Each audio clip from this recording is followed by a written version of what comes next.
Welcome friend, युक्ति IAS की इस ऑनलाइन प्लेटफॉर्म पर मैं अमरविंद आप लोगों का स्वागत करता हूं। करंट अफेयर्स का जो सीरीज चल रहा है, इसमें आप लोगों को डेली जो महत्वपूर्ण घटनाक्रम होता है, इससे संबंधित आप लोगों को one liner current plus current affair दोनों को ऐड करके जो सीरीज चलाया जा रहा है, उसी को आज हम लेकर आगे बढ़ेंगे। आज 31 मार्च को कौन सा महत्वपूर्ण आप लोग के लिए करंट रहा, जो एग्ज़ाम हॉल तक वो कैरी कर सकता है, वो आप यूपीएससी के कैंडिडेट हो, पीसीएस के कैंडिडेट हो, या वन डे किसी प्रकार का आप एग्ज़ाम दे रहे हैं, सभी स्तरों के जो अभ्यर्थियों के लिए जो बहुत ही महत्वपूर्ण होगा, क्योंकि उस आधार से ये फॉर्मेट तैयार किया जाता है कि सभी स्टूडेंटों को इसमें शामिल किया जा सके। उनके जो भी एस्पेक्ट हैं क्वेश्चन के, प्रश्न के, उन सभी चीज़ों को एक जगह सारगर्भित रूप से किया जाए और केवल महत्वपूर्ण प्रश्नों को ही शामिल किया गया, उसके एक्सप्लेनेशन को शामिल किया गया है। तो कम पढ़िए, पर जो भी पढ़िए बेहतर पढ़िए, हमारा उद्देश्य यही है। तो आप चैनल को सबसे पहले सब्सक्राइब कर ले, बेल आइकन भी दबा ले। जो भी स्टूडेंट अभी नए जुड़ रहे हैं हमसे, जो भी नए स्टूडेंट है, सबसे पहले चैनल को आप सब्सक्राइब कीजिए। उसके बाद लाइक बटन होता है, बेल के बाद लाइक भी कीजिए, शेयर भी कीजिए और बेल आइकन भी दबाइए, ताकि सारे नोटिफिकेशन आप तक पहुँचे। जो हमारे पुराने अभ्यर्थी हैं, चैनल को शेयर और लाइक भी किया कीजिए। साथ ही हमारे टेलीग्राम चैनल से आप जुड़ सकते हैं। वेबसाइट www.uktis.in पर विज़िट भी कर सकते हैं। जो भी वहाँ पर आप लोगों को वेबसाइट पर अवेलेबल है, जो भी सामग्री, उसे आप यूज कर सकते हैं। मैं किस ऑथेंटिसिटी के साथ आपके साथ हूँ, उसे आप लोग देखिए। मेरे बारे में आप जान सकते हैं मैं क्या हूँ और किस रूप से अध्ययन अध्यापन कर रहा हूँ। तो मेरे बारे में आप जान सकते हैं, मैं पोस्ट ग्रेजुएशन हूँ हिस्ट्री और पब्लिक एडमिनिस्ट्रेशन दोनों से। पब्लिक एडमिनिस्ट्रेशन कहने का मतलब लोक प्रशासन, हिंदी में बोला जाता है। आप अब एक आप यूपीएससी प्लस पीसीएस, यूपीएससी और पीसीएस अधिकारी बनते हैं, तो आपको यही कार्य करना है, लोक से संबंधित चीज़ों को करना है। तो इससे संबंधित जो सब्जेक्ट है, उसमें आप पोस्ट ग्रेजुएट हूँ। साथ ही साथ मैं 6 ईयर का एक्सपीरियंस रखता हूँ ऑफलाइन क्लासेज और ऑनलाइन क्लासेस के लिए। तो ये सब चीज़ें जो अध्ययन अध्यापन के दौरान मैंने गेन किया, उसे मैं आप लोग के सामने लेकर आया हूँ। साथ ही साथ मैं 3 टाइम इंटरव्यू फेस किया है। तो ये सब चीज़ें जो मुझे अपने इन अध्ययन अध्यापन के साथ साथ इंटरव्यू में जो मैंने होल्ड किया है सारी नॉलेज को, तो उसे मैं आप लोग के सामने प्रस्तुत करूंगा। टू दी पॉइंट में बात करता हूं, एग्ज़ाम ओरिएंट चीज़ों को मैं लेकर आता हूं। मैं इधर उधर की बातें ज़्यादा नहीं करता हूं। मुझे पता है आप लोगों का समय कितना इम्पोर्टेंट है, क्योंकि एक अभ्यर्थी अगर कोई 1 से 2 वर्ष बेहतर तरीके से तैयारी कर लेता है, सारगर्भित रूप से to the point exam orient चीज़ों को पढ़ लेता है, तो उसका सिलेक्शन का जो दर है, प्रतिशतता है, वो बढ़ जाता है। मैं इसी बिलीफ, इसी थाट के साथ रहता हूँ और बढ़ता भी, आप लोगों के साथ आगे बढ़ भी रहा हूँ। तो आप इस रूप से आप विश्वास कर सकते हैं, मुझसे जुड़ सकते हैं। जब भी मैं ऑप्शनल सब्जेक्ट लूँगा आप लोगों के लिए यूपीएससी और पीसीएस में, तो पब्लिक एडमिनिस्ट्रेशन हिंदी में आप लोगों से मैं लूँगा। साथ में इंग्लिश के लिए अलग फैकल्टी है, तो वो अलग लेंगे। साथ में जीएस पेपर है, हिस्ट्री, मॉडर्न हिस्ट्री मेरे द्वारा लिया जाएगा, और भी हिस्ट्री के अलग फैकल्टी हैं। साथ में पॉलिटी, आईआर, इंटरनेशनल रिलेशनशिप और करंट अफेयर्स का जो क्वेश्चन सेक्शन होता है, मेरे द्वारा लिया जाएगा। और इसके साथ ही साथ जो मुझे पर्सनल होल्ड एक्सपीरियंस है, उसके साथ मुझे 10,000 आपको प्रश्न यूपीएससी और पीसीएस, ध्यान रखिएगा, दोनों स्तर पर ओरिजिनल क्वेश्चन क्रिएट करने का एक्सपीरियंस है, जो अभी तक आप लोगों को कहीं भी किताब में आप लोगों को ये सब चीज़ें जो प्रीवियस ईयर आया है, कहीं भी आप नहीं देखे होंगे। ओरिजिनल कंटेंट मेरा है।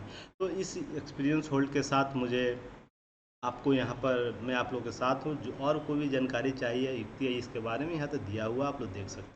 युक्ति आई से जुड़ने का बहुत सा माध्यम है, आप जुड़ सकते हैं।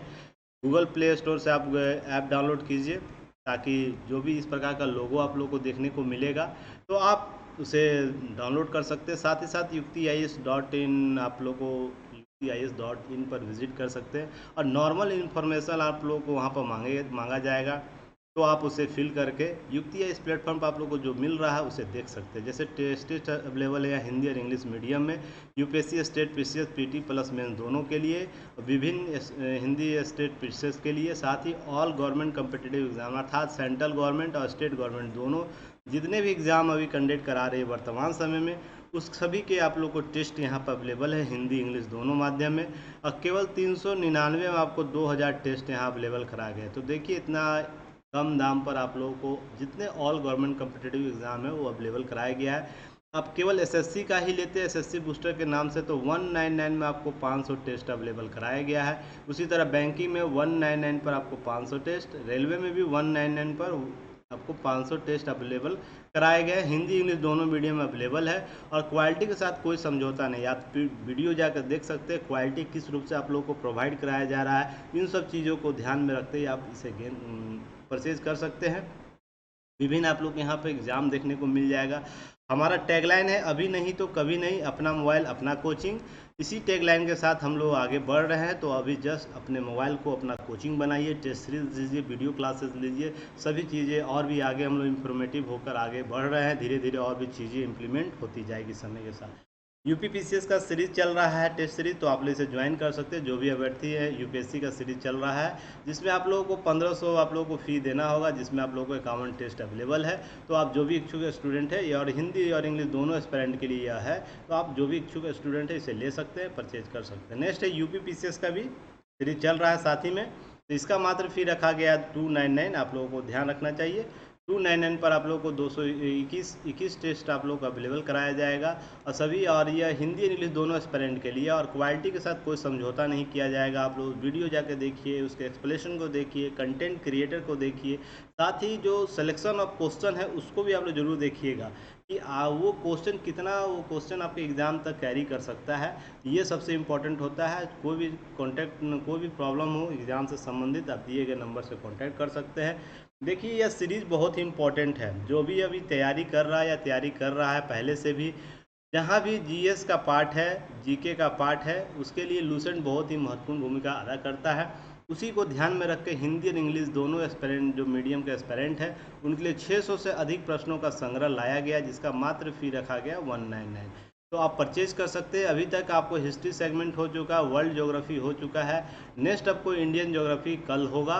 तो आप लोग जो भी है परचेज कर सकते हैं। इसका सिलेबस आप लोगों को इस लूसेंट बूस्टर एमसीक्यू ऐप और वेबसाइट दोनों जगह अवेलेबल कराया गया, तो आप सिलेबस को देख सकते हैं और उसके बाद आप उसे परचेज कर सकते हैं। क्वालिटी वीडियो आप लोग जाके पहले देखिए, वीडियो क्या है, उसका क्वालिटी क्या है, कंटेंट क्या है, सिलेक्शन ऑफ क्वेश्चन क्या है। सबसे मैं इसी चीज़ों को बिलीव करके आगे बढ़ता हूँ।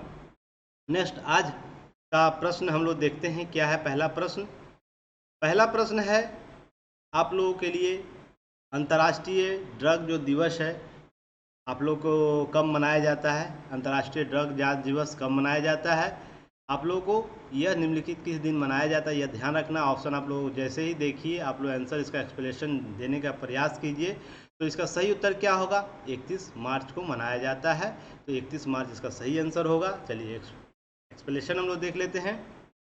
एक्सप्लेनेशन के तौर पर यह शामिल है, जैसे वर्ष 2017 से प्रत्येक वर्ष 31 मार्च को अंतर्राष्ट्रीय ड्रग दिवस मनाया जाता है। International day of drug checking, अर्थात अंतर्राष्ट्रीय ड्रग जांच दिवस मनाया जाता है।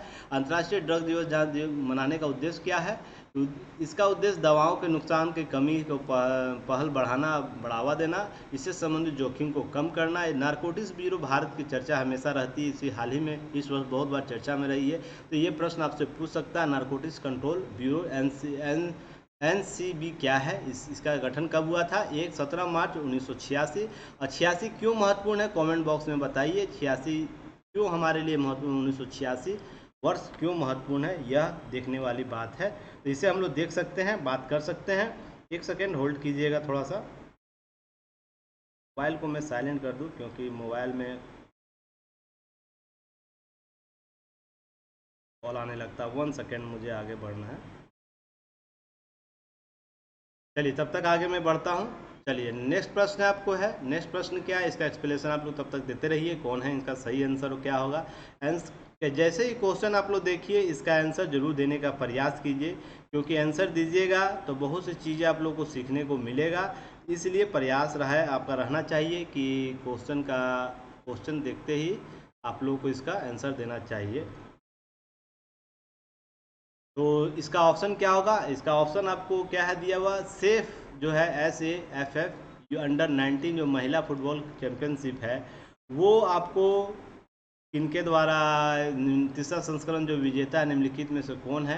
तो ये तीसरे संस्करण का विजेता कौन, इसके बारे में पूछ रहा है। तो इसका सही आंसर क्या होगा? इसका सही आंसर आपको ऑप्शन देख लेते हैं पहले। ऑप्शन ए भारत है, ऑप्शन बी बांग्लादेश है, ऑप्शन सी पाकिस्तान है, ऑप्शन डी श्रीलंका है। तो इसका सही उत्तर क्या होगा? इसका सही उत्तर आपको ऑप्शन ए हो जाएगा, भारत इसका इस तीसरे संस्करण का विजेता रहा है। तो ये आप लोगों को बहुत ही इंपॉर्टेंट हो जाता है, तो ये चीज़ें आप लोगों को जाननी चाहिए। तो इसका सही उत्तर क्या होगा? ऑप्शन ए हो जाएगा, इसका सही आंसर हो जाएगा।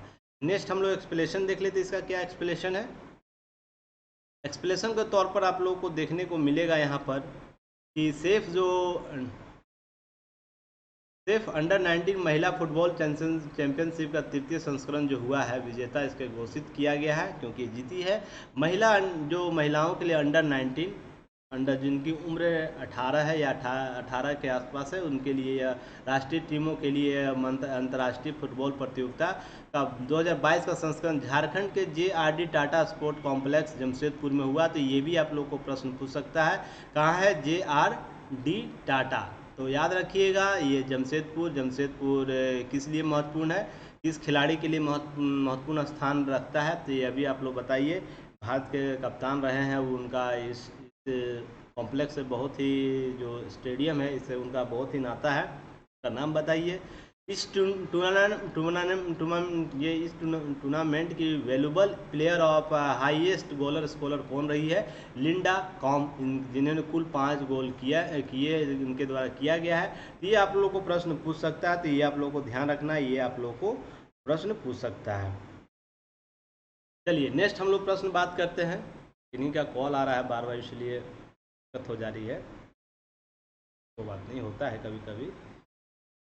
जनजातीय छात्रों के लिए राष्ट्रीय शिक्षा सोसाइटी जो है NESTS द्वारा आयोजित वर्ष 2020 का कौन सा क्रम है, या कौन सा क्रम है? तीसरा है, चौथा है, पांचवा है, छठा? तो इसका कौन सा क्रम है? तो आप लोग बताइए इसका कौन सा क्रम है। तो इसका सही उत्तर आपको हो जाएगा चौथा इसका क्रम होगा। देखिए, national education society for tribal and जो अथॉरिटी ऑफ ऑर्गेनाइजेशन है under the ministry of tribals affairs द्वारा गवर्नमेंट ऑफ इंडिया के द्वारा अधिशासित है। राष्ट्रीय आदिवासी छात्र समिति, ये बहुत ही महत्वपूर्ण संस्था है, इसके बारे में आप लोग जरूर याद रखिए। जब भी जनजातीय मामलों की कुछ संस्थाओं की चर्चा होती है तो वो आप लोगों को प्रश्न देखने को मिलता है, तो ध्यान रखिएगा, यहाँ से प्रश्न आपको पूछ सकता है। तो इन चीज़ों को आप लोगों को ध्यान में रखना है। चलिए नेक्स्ट हम लोग देखते हैं इसका एक्सप्लेनेशन क्या है। नेक्स्ट एक्सप्लेनेशन है आप लोगों को इसका, देखिए, जनजातीय जो छात्रों के लिए राष्ट्रीय शिक्षा सोसाइटी, इसका नाम जो है national education society for tribal जो स्टूडेंट है NESTS, एक स्वायत्त संगठन है जिसे जनजातीय मामलों के मंत्रालय, देखिए जनजातीय मामलों के मंत्रालय इसके द्वारा अधीन स्थापित किया गया है। तो यह प्रश्न आपसे पूछ सकता है, आज का चर्चा में रहा था न्यूज़ में। यह 2 अप्रैल 2022 को देखिए इसका एक चतुर्थ स्थापना दिवस मनाया जाएगा, इसलिए यह चर्चा में रहा। आज PIB में इससे संबंधित कुछ खबर था, इसलिए आज चर्चा में रह गया, पर ये 2 अप्रैल को और भी चर्चा में आ जाएगा। तो ये 2 अप्रैल वाले न्यूज़ में भी देखने को मिलेगा, इससे कुछ नवीन घोषणा की उम्मीद है। झारखंड के जमशेदपुर में जनजातीय संस्कृति केंद्र द्वारा किया जाएगा, जिसका आयोजन कहाँ किया जाएगा? झारखंड के जनजातीय जमशेदपुर, ध्यान रखिएगा कहाँ? झारखंड के जमशेदपुर में। तो ये भी प्रश्न आपको पूछ सकता है, कहाँ मनाया जाएगा? तो ये आप लोगों को ध्यान रखना है, 2-3 पॉइंट आप लोगों को जो एग्जाम में पूछ सकता है। जनजातीय मामले पर आप नोट याद रखना, जनजातीय मामलों के मंत्री कौन है? अभी वर्तमान मंत्री अर्जुन मुंडा हैं, जो झारखंड के ही हैं। तो आपको ये पहले मुख्यमंत्री भी रह चुके हैं झारखंड के, तो इसलिए आप लोगों को ये ध्यान में रखना है कि ये प्रश्न आपसे पूछ सकता है। जो NESTS है और जनजातीय मामलों के मंत्रालय वर्ष 2025 तक अपने पूर्व की बहुत सी योजनाएं हैं, उसमें आप लोगों को 252 नए स्कूल और लंबित 67 स्कूलों के निर्माण को पूरा करने का लक्ष्य रखा है। तो ये भी आपको इस मंत्रालय से प्रश्न पूछ सकता है। जो ये संस्था है, सोसाइटी जो है, वो वर्ष 2025 तक कितने नए स्कूलों की स्थापना की लक्ष्य रखा है, तो ये प्रश्न आपसे पूछ सकता है। नेक्स्ट प्रश्न हम लोग देखते हैं, बहुत ही महत्वपूर्ण प्रश्न है, ध्यान रखिएगा, ये आप लोगों को प्रश्न में पूछ सकता है। इसका सही उत्तर क्या होगा आप लोग को ध्यान में रखना है। तो इसका देख लेते हैं, थोड़ा सा मैं पेन सेलेक्ट कर लूँ, ऑप्शन आप लोग आंसर दीजिए। इसका आंसर क्या होगा? ए होगा, बी होगा, सी होगा, डी होगा? क्या होगा? वित्तीय वर्ष 2020-21 के लिए मनरेगा के लिए नई मजदूरी दरों की कोई वृद्धि नहीं किए दिए गए राज्यों में कौन ऐसा राज्य है जो नई मजदूरी जो जारी की गई है वित्तीय वर्ष 2022-23 के लिए, वो उसमें वृद्धि नहीं किया है? तो ये प्रश्न है। तो आप लोग को ऑप्शन क्या होगा आप लोग बताइए। तो इसका ऑप्शन हम लोग देख लेते हैं। ऑप्शन के तौर पर क्या है? Option A Bihar, Uttar Pradesh, Meghalaya, Manipur. तो इसका सही उत्तर क्या होगा? इसका सही उत्तर आपको ऑप्शन क्या होना चाहिए? ऑप्शन डी होगा, मणिपुर होगा इसका सही उत्तर, क्योंकि मेघालय में भी कुछ परसेंटेज वृद्धि की गई है और बिहार में भी वृद्धि की गई, उत्तर प्रदेश में भी वृद्धि की गई है। तो आप लोग कमेंट बॉक्स में आंसर देते रहिए, एक्टिव मोड में आप लोग आंसर दीजिए। बहुत से लोग धीरे धीरे एक्टिव मोड में आ रहे हैं, जिसमें आप लोग सुमन कुमारी एक है, बहुत ही अच्छा प्रदर्शन उनका है। देव शंकर है, उनका बहुत अच्छा प्रदर्शन है, लगातार वो आंसर देते रहते हैं। तो आप लोग एक्टिव मोड में रहिए, आप विश्वास कीजिए, अगर एक्टिव मोड में रहते हैं आंसर सारे आंसर देते हैं इन सब प्रश्नों का, तो एग्ज़ाम हॉल तक आप तक कैरी करिएगा और बहुत ही उम्दा प्रदर्शन आप लोगों के द्वारा किया जाएगा। अगर बीपीएससी में कहीं भी अगर करंट आपको 30 करंट पूछा गया, अगर उसमें 25 प्लस सही हो जाता है तो आपका सिलेक्शन बहुत ही बेहतर तरीके प्रतिशतता बढ़ जाएगी, परसेंटाइल बढ़ जाएगा आप लोगों का सिलेक्शन का दर का। तो इसे आप लोगों को ध्यान रखना है, ये प्रश्न छूटना नहीं चाहिए। एक्सप्लेनेशन हम लोग देख लेते हैं। चलिए, बहुत ही इस पर लंबा विस्तृत दिया गया, क्योंकि यह टॉपिक फिर दोबारा आप लोग को पढ़ने की ज़रूरत नहीं है और ये बहुत ही महत्वपूर्ण टॉपिक है, इसलिए इसे मेरे द्वारा कवर किया गया है। तो ये ज़रूरी हो जाता है कि आप इसे देख लीजिए। क्या है? महात्मा गांधी राष्ट्रीय ग्रामीण रोजगार गारंटी अधिनियम मनरेगा। आप लोग सबसे पहले बताइए, इससे पहले जो नाम इसका क्या था? कमेंट बॉक्स में बताइए। इस मनरेगा से पूर्व इसका नाम क्या था, उसकी स्थापना कब की गई थी? सब पहले भी बहुत बार चर्चा हो चुकी है, इसलिए मैं इसे बता नहीं रहा हूँ, पर आप लोग जरूर बताइए कमेंट बॉक्स में, क्योंकि याद भी होना चाहिए आप लोगों को कि मनरेगा से पूर्व इसका नाम क्या था, इसकी स्थापना कब की गई थी और मनरेगा का नाम किस वर्ष किया गया था। तो ये क्या किया है? वित्तीय वर्ष 2022-23 के लिए, याद रखिएगा, इस वर्ष के लिए नई मजदूरी दरें अधिसूचित की गई है, जो 1 अप्रैल से लागू हो जाएगा, अर्थात कल से ही लागू होगा यह बदलाव। तो जिसमें जो भी हमारे स्टेट है, केंद्र शासित प्रदेश और राज्य, सभी में से 10 राज्यों ने 5% से अधिक वृद्धि की है। तो याद रखिएगा, यह भी प्रश्न पूछ सकते कितने राज्यों ने, केंद्र शासित प्रदेश और राज्यों में से 5% से अधिक मजदूरी दरों में वृद्धि की है, मनरेगा की मजदूरी दरों में। पॉलिस्टिक मत समझिए, केवल मनरेगा की मजदूरी दर में वृद्धि की है। और 21 ऐसे हैं जो केंद्र शासित प्रदेश और राज्य जिसमें 5% से कम बढ़ोतरी की गई है। तो आपको तो 31 राज्य ऐसे ही मिल गया। अब यहाँ पूछेगा, देखिए आप लोगों को मिजोरम, मणिपुर और त्रिपुरा 3 ऐसे राज्य हैं जिन्होंने मनरेगा के वर्तमान जो दर है उसमें कोई बढ़ोतरी अपने स्टेट में नहीं किया है, इसलिए प्रश्न यहाँ से पूछा जाता है, बन सकता है। ये 3 स्टेट का नाम आप लोग याद रखिएगा।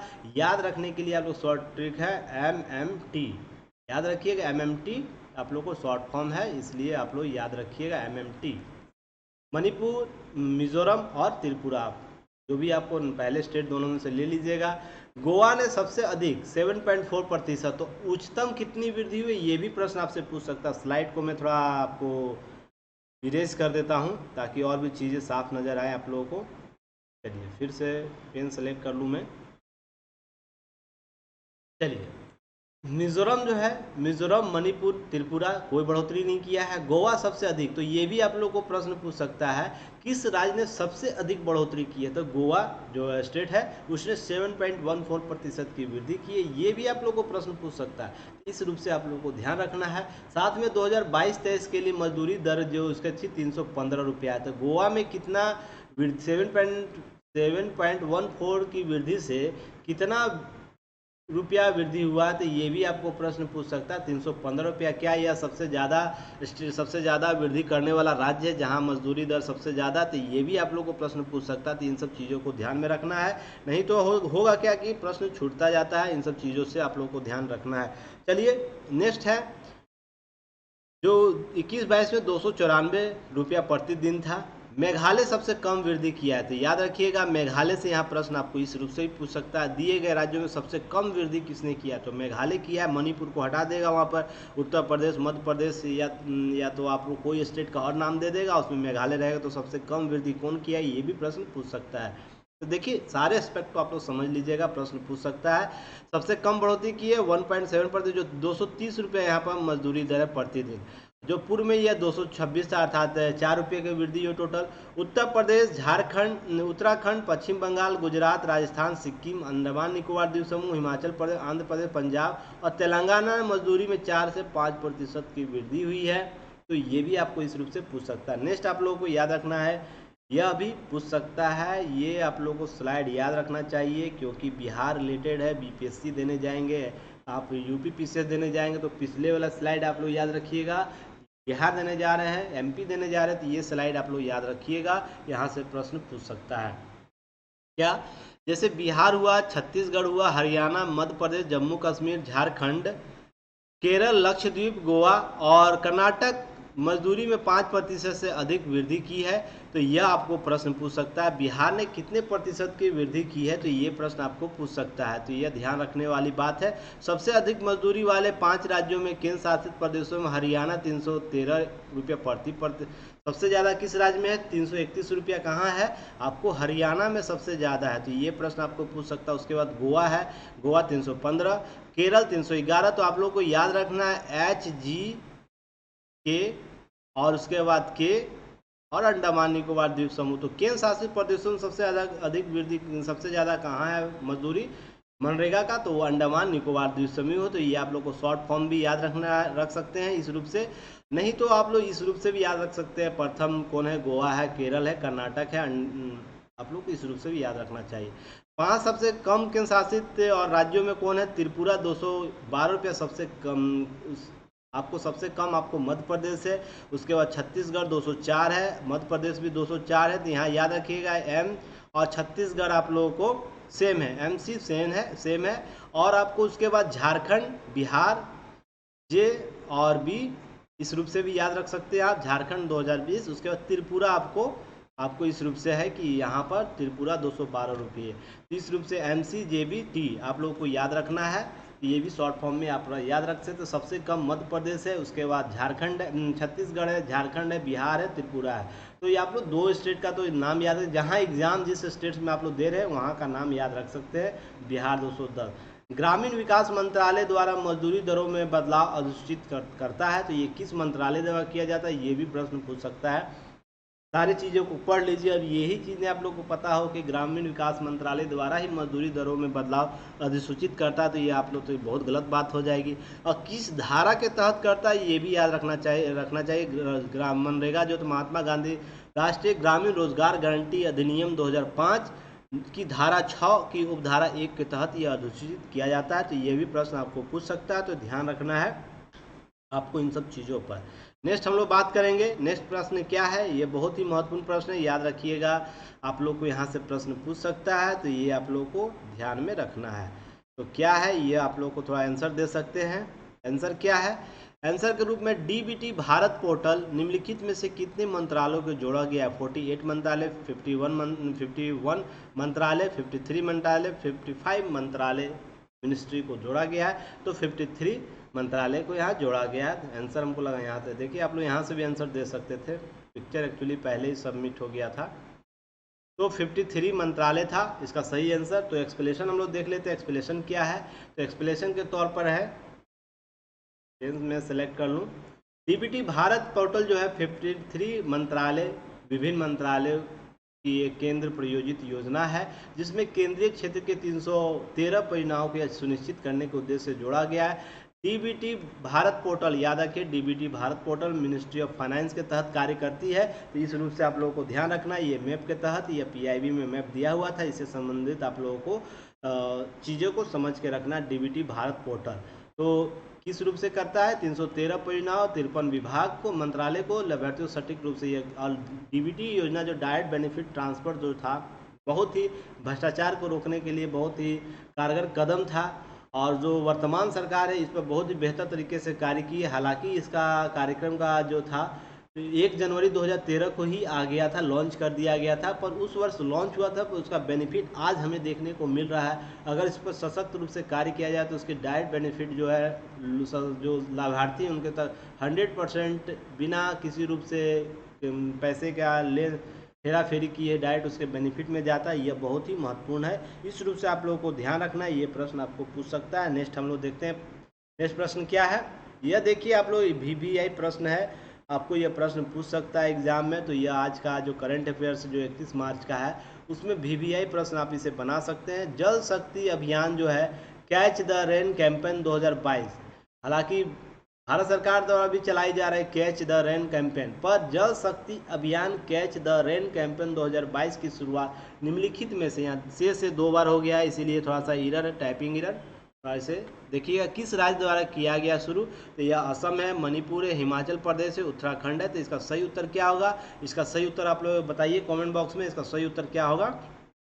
ए होगा, बी होगा, सी होगा या डी होगा? इसका सही उत्तर ऑप्शन बी होगा, मणिपुर होगा। चलिए एक्सप्लेनेशन हम लोग देख लेते हैं। एक्सप्लेनेशन के तौर पर देखिए क्या शामिल किया गया है। आप लोग को इन सब चीज़ों को देखिए, जो एग्ज़ाम ओरिएंटेड चीज़ें हैं उसको ध्यान में रखना है, प्रश्न पूछ सकता है।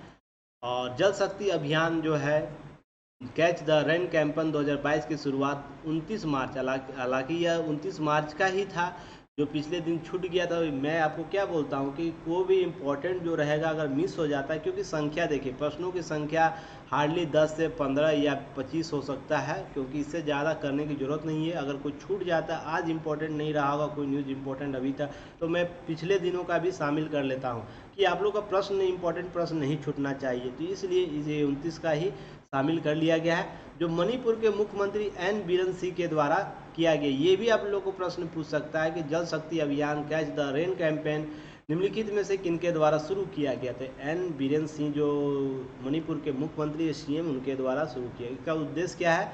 मणिपुर के सभी जो चिन्हित जल तनावग्रस्त जिले हैं, ब्लॉक हैं, उन्हें जल संरक्षण के विभिन्न उपाय तेज करने, क्योंकि जल बचाओ अभियान चल रहा है देश में, और जो जल का संरक्षण का जो हाल ही में एक पुरस्कार भी से संबंधित नोबेल पुरस्कार, जल का नोबेल पुरस्कार होता है, उसके लिए दिया गया। तो ये चर्चा में रहा, तो ये प्रश्न आपसे पूछा जा सकता है, तो ध्यान रखिएगा, इसे आप लोग अच्छे तरीके से करके जाइएगा। मणिपुर का राज्यपाल कौन है? देखिए यहाँ थोड़ा सा टाइपिंग एरर है, राज्यपाल LM गणेशन है। तो याद रखिएगा, ये कब भी आप लोग को प्रश्न पूछ सकता है। एक सीरीज के साथ 5 उपराज्यपालों की नियुक्ति की गई थी, किन किन स्टेट से, ये सब चीज़ें आप लोगों को प्रश्न में पूछ सकता है, तो इन सब चीज़ों को भूलना नहीं है, कवर कर लेना है। वर्तमान में मणिपुर के प्रथम राज्यपाल कौन है? ब्रज कुमार नेहरू जी थे, वो प्रथम राज्यपाल के थे मणिपुर के। मणिपुर के लोकसभा सीट कितनी है? 2, राज्यसभा सीट कितनी है? 1, विधानसभा सीट कितनी है? 7। तो ये आप लोगों को इससे संबंधित आपको एक्सप्लेनेशन में देखने को मिलेगा। नेक्स्ट प्रश्न है, नेक्स्ट प्रश्न क्या है? बहुत ही महत्वपूर्ण प्रश्न है, VVI प्रश्न है, इसे तो आप लोग जरूर कवर कैरी करिएगा एग्जाम तक, ये जरूर हो सकता है इस बार आपके एग्ज़ाम में देखने को मिल जाए। कोई भी आप दे रहे हो, यूपी दे रहे हो, BPSC दे रहे हो, या MP दे रहे हो, कोई भी PCS दे रहे हो, या रेलवे, दरोगा, कोई भी एग्ज़ाम दे रहे हो, इस प्रकार के प्रश्न आपको देखने को मिल जाएगा, क्योंकि यह बहुत ही महत्वपूर्ण प्रश्न है। निम्नलिखित में से किस संस्था द्वारा वर्ष 2022 में अपना 25वां स्थापना दिवस मनाया गया? ये सार्क है, बिम्स्टेक है, आसियान है, या ऑर्गेनाइजेशन ऑफ इस्लामिक कोऑपरेशन अर्थात OIC जिसे कहा जाता है, उसके द्वारा? तो ऑप्शन दिएगा, ऑप्शन में कौन सही उत्तर होगा इसका? इसका सही उत्तर होगा ऑप्शन बी, बिम्स्टेक द्वारा यह जो आपका 25वां स्थापना दिवस मनाया गया है। तो इसका आप लोग कमेंट बॉक्स में आंसर देते रहिए, ताकि और भी एक्टिव मोड से आप लोग, और साथ में आप लोग जरूर उस सेक्शन को जरूर आप लोग शामिल होइएगा जो प्ले लिस्ट पर, जो यूट्यूब के जो प्ले लिस्ट है जो, एक सेकेंड, प्ले लिस्ट है, उसके बाद आपको कम्युनिटी है, और चैनल से पूर्व जो रहता है, तो इस कम्युनिटी के सेक्शन में ज़रूर विजिट कीजिए। आज बहुत से इम्पोर्टेंट आप लोगों को, जैसे बिम्स्टेक का और भी बहुत से योजना जो भारत सरकार द्वारा की जा रही है, ई-शर्म पोर्टल से संबंधित डाटा आप लोगों के पास शेयर किया गया है, पिक्चर शेयर किया गया है, PIB और जो माई गवर्नमेंट ऐप है उसके द्वारा उसे अपडेट किया गया है। अब 50 से 100 शब्दों में उसके बारे में कुछ आप लोगों को अपडेट भी किया गया, लिखा भी गया, तो उन सब चीज़ों को छोड़ना नहीं है। कम्युनिटी को जरूर आप लोग विजिट कीजिएगा, नहीं तो होगा क्या कि बहुत से करंट इधर यहाँ छूट जाते, मैं वहाँ भी अपडेट हमारी टीम कर देती है। तो यह बहुत ही इंपॉर्टेंट होता है, अगर आप ये दोनों ही सेक्शन कर लेते हैं जो हमारा करंट अफेयर सीरीज चल रहा है, प्लस कम्युनिटी का कर लेते हैं, और फेसबुक पर जो अपडेट है, और जो टेस्ट मेगा क्विज चलाया जा रहा है टेस्ट का, तो आप उस पर कर लेते हैं टेलीग्राम पर, तो आपका करंट किसी रूप से नहीं छूटेगा, इसकी गारंटी है, क्योंकि उन सब चीज़ों से बाहर कोई प्रश्न नहीं होने वाला है। तो बहुत सी चीज़ों को अपडेट करके बनाया जाता है।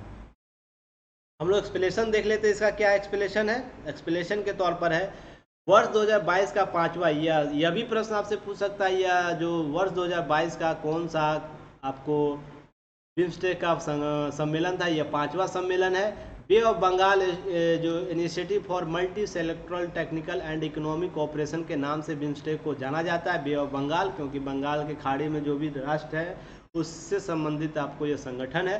तो यह इसका मुख्यालय कहाँ है याद रखनी है। और इस बार का जो सम्मेलन का आयोजन कोलंबो श्रीलंका में आयोजित किया जा रहा है, जो कि अपने इस वर्ष अपना 25वां स्थापना दिवस मना रहा है। तो बहुत ही महत्वपूर्ण है। कल ही प्रधानमंत्री के द्वारा इस पर वर्चुअल शामिल हुए हैं, और बहुत से आप लोगों को इससे अपडेट किया गया है, तो आप इसे जरूर जाकर कम्युनिटी में देखिएगा।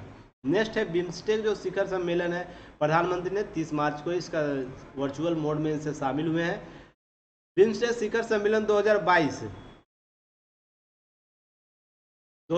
का विषय क्या, एक लचीला क्षेत्र, समृद्ध अर्थव्यवस्था और स्वस्थ लोग। यह बहुत ही महत्वपूर्ण आप लोग को बिम्स्टेक यह प्रश्न आप लोग को पूछ सकता है, क्योंकि एग्जाम का बहुत ही करंट में टॉपिक आप लोग को विषय थीम पूछा जाता है। तो इसलिए याद रखिएगा 25वां स्थापना दिवस है, तो इसके बहुत से एस्पेक्ट आपसे प्रश्न में आ सकते हैं, वो कैरी करेगा एग्जाम हॉल तक, तो आप इसे जरूर आप लोग कवर कीजिएगा। अब बिम्स्टेक का स्थापना कब हुआ, 6 जून 1997 बैंकॉक आपको घोषणा के साथ हुआ था, यह ध्यान रखना है। संस्थापक देश कौन कौन से, बांग्लादेश थे, भारत था, श्रीलंका था, थाईलैंड था। मिल के BISTIEC से पहले बोला जाता था, बनाया गया जिसे 27 दिसंबर 1997 में म्यांमार जब जुड़ गया इसमें तो शामिल हो, इसका नाम क्या रखा, बिम्स इसी इसका रखा गया। फिर इसमें म्यांमार M जोड़ दिया गया तो बिम्स इसी हो गया। पुनः वर्ष 2004 में नेपाल और भूटान इसमें शामिल हो गया, पूर्ण सदस्य बना, तो 31 जुलाई 2004 को इसका पूर्ण वर्तमान नाम आया है बिम्स्टेक। तो यह आप लोगों को प्रश्न पूछ सकता है, तो ध्यान रखिएगा इसका वर्तमान नाम कब आया है, 2004 में। तो 2004 आप लोग को एग्जाम में पूछ सकता है, तो 2004 को ध्यान में रखना है। सदस्य देश कौन है इसके, बांग्लादेश है, भूटान है, भारत, भूटान, नेपाल, श्रीलंका, म्यांमार जिसे वर्मा भी बोला जाता था, और थाईलैंड, यह आप लोगों को इसका सदस्य देश है। और आसियान का स्थापना कब हुआ था, 8 दिसंबर 1987, क्योंकि इस सब के बारे में पहले भी बहुत बार वीडियो बन चुका है, तो केवल यहाँ स्थापना दिवस से संबंधित प्रश्न है, ज़्यादा करेंगे तो वीडियो लंबा हो जाता है, आप लोग फिर इसे इंटरेस्ट लेके आप लोग पढ़ते नहीं हैं, क्योंकि आप लोग फटाफट पढ़ने वाली चीज़ों को ज़्यादा प्रेफर करते हैं। और मुझे मानना है कि इसे कोऑर्डिनेट जो चीज़ें हैं उसको कवर तो कम से कम करनी ही चाहिए। वर्ष 2022 में ये स्थापना का 55 दिवस मना रहा है, तो ये भी आप लोग आसियान से पूछ सकता है। नेक्स्ट है सार्क का गठन हुआ था 8 दिसंबर 1985 में, जो अपना 37वां वर्ष मना रहा है इस वर्ष, तो ये भी आप लोगों को देख लीजिएगा। और आप लोगों को जो organisation of Islamic cooperation OIC है, जो 25 सितंबर 1969 में यह इसका स्थापना हुआ था, यह अपना 53 स्थापना दिवस इस वर्ष मना रहा है।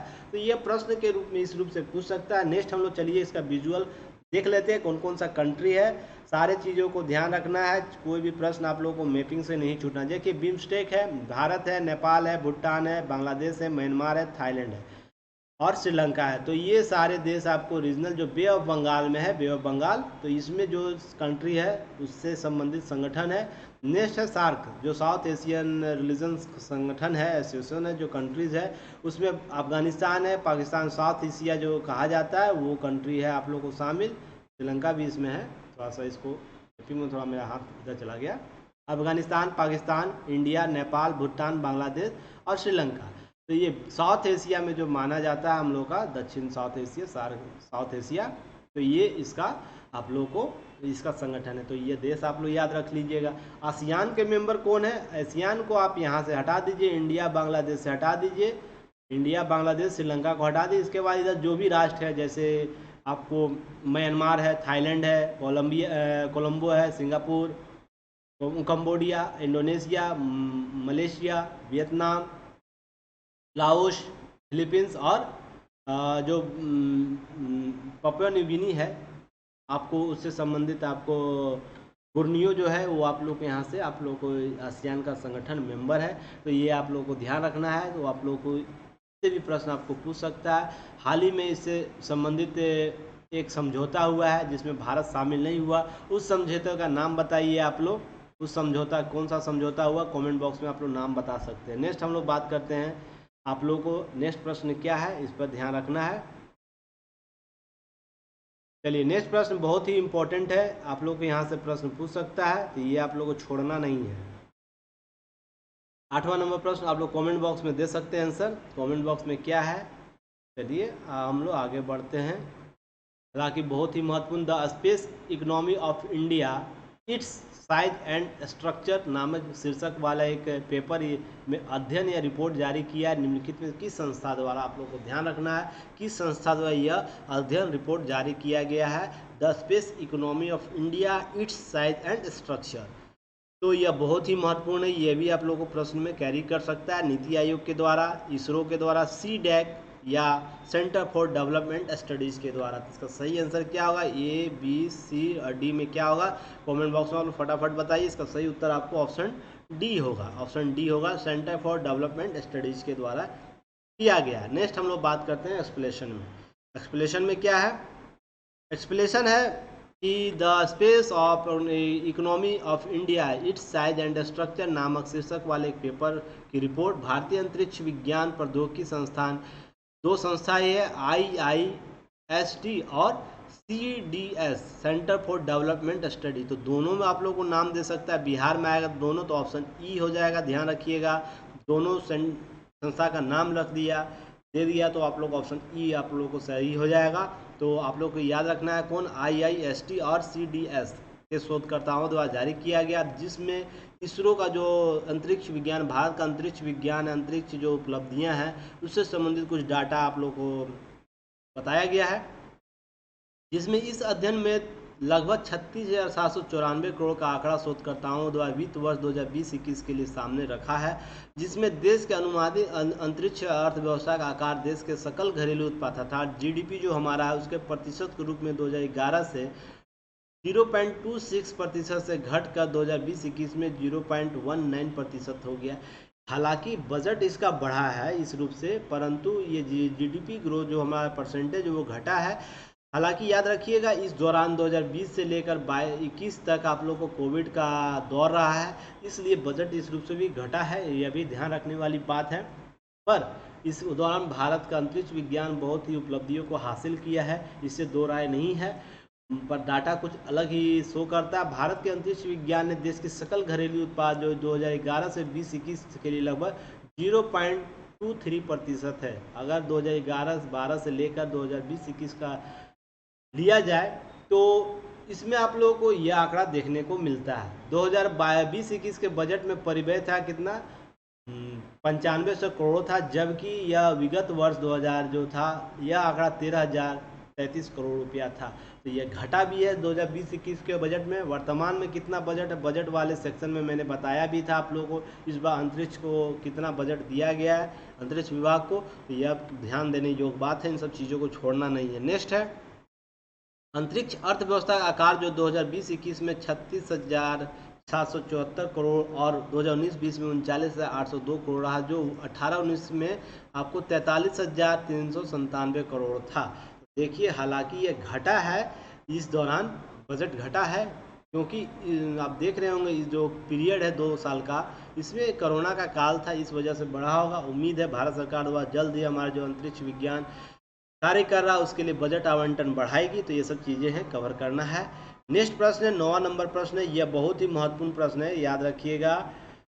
राष्ट्रीय संस्कृति महोत्सव जो RSM के नाम से जानी जाती है उसका उद्घाटन निम्नलिखित में से किनके द्वारा किया गया, रामनाथ कोविंद, नरेंद्र मोदी, सत्यपाल मलिक या विश्वभूषण हरिश्चंदन के द्वारा। तो सही उत्तर क्या होगा, ऑप्शन में आप लोग बता सकते हैं A, B, C, D कौन है, तो इसका सही उत्तर आपको ऑप्शन D होगा, विश्वभूषण हरिश्चंद्रन के द्वारा किया गया। याद रखिएगा 3 चरण का यह महोत्सव है, इसलिए अलग अलग आप लोग प्रश्न पूछ सकता है, तो इन सब चीज़ों को कवर कर लेना है। क्या है, ऑप्शन में देख लेते हैं। वर्ष 2022 का जो संस्कृति महोत्सव है का उद्घाटन आंध्र प्रदेश के राज्यपाल विश्वभूषण हरिश्चंद्रन के द्वारा आंध्र प्रदेश के राजा महेंद्रवरम के आर्ट कॉलेज ग्राउंड के आज़ादी के अमृत महोत्सव के तहत किया। तो यह आंध्र प्रदेश के राज्यपाल हैं के ग्राउंड में किए, इनके द्वारा किया गया है।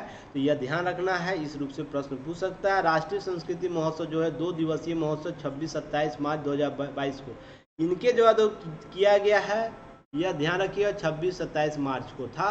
पर राष्ट्रीय संस्कृति महोत्सव दूसरा चरण जो था 29 मार्च को वालांगन में हुआ था। यहाँ देखिए इरर हो गया, कुछ इरर हो जाता है, टाइपिंग मिस्टेक है, डाटा में कुछ गलत नहीं होगा। वारंगल, जिसका उद्घाटन तेलंगाना के राज्यपाल तमिलसाई सुंदरराजन के द्वारा किया गया। यह भी आप लोग को प्रश्न पूछ सकता है। तीसरा चरण जो 1 अप्रैल से 3 अप्रैल को तीसरा चरण हैदराबाद में होगा। तो 1 से 3 अर्थात 26 से लेकर 3 तक यह आयोजन राष्ट्रीय संस्कृति महोत्सव चलाया जाएगा। इसमें विभिन्न लोगों के द्वारा यह उत्सव मनाया जाएगा। पहली बार कब मनाया गया है, 2015 में राष्ट्रीय संस्कृति महोत्सव के रूप में आयोजित किया गया था। तो वर्ष 2015 से यह लगातार मनाया जा रहा है। तो यह कौन सा वर्ष है ये भी आप लोग को पूछ सकता है, क्रम कौन सा है, तो ये भी ध्यान रखना, इन सब चीज़ों को छोड़ना नहीं। आज का लास्ट प्रश्न नॉट लिस्ट, हम लोग जल्द फिर नए वीडियो के साथ मिलेंगे। तब तक आप लोग इंजॉय कीजिए, शेयर कीजिए हमारे चैनल को, और भी लोगों को जोड़ने का प्रयास कीजिए। जितना हम लोग को आप लोग प्रमोट कीजिएगा, टारगेट जो 10,000 सब्सक्राइबर का है, जितना जल्द आप लोग लाइए। हम लोग नए प्लान के साथ यहाँ आने वाले हैं, वो बात चल रही है कंपनियों के साथ। तो हम लोग जल्द ही एक नए प्लेटफॉर्म के साथ नए तरीके से हम लोग आप लोग साथ अवेलेबल होंगे। तो टारगेट जो है उसे आप लोग ज़रूर इम्प्रूव कीजिए, हमारा सहयोग कीजिए। बिना सहयोग से कुछ नहीं होगा, बूंद बूंद करके घड़ा भरता है। तो याद रखिएगा, ऐसा नहीं कि आप सोचिएगा मैं नहीं करूँगा तो कोई और कर रहा होगा। आपका भी दायित्व है, उस व्यक्ति का भी दायित्व है, प्रत्येक व्यक्ति का दायित्व जो मुझे पर्सनली जानता है, प्लस जो हमसे जुड़े हुए हैं किसी रूप से। तो आप लोग सहयोग जरूर कीजिए एक नए एक्सपीरियंस के लिए। 10वां प्रश्न है, इसे आप लोग VVI में रखिएगा। ये प्रश्न आपको पूछ सकता है, हो सकता है ये आपके एग्जाम में कैरी कर जाए ये क्वेश्चन।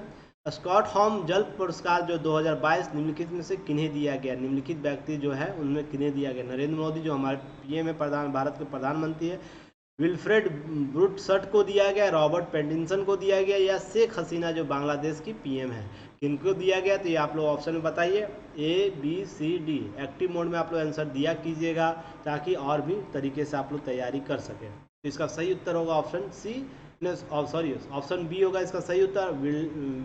विल्फ्रेड ब्रूटसट के द्वारा दिया गया, ब्रूटसट के द्वारा दिया गया, उनको दिया गया यह पुरस्कार।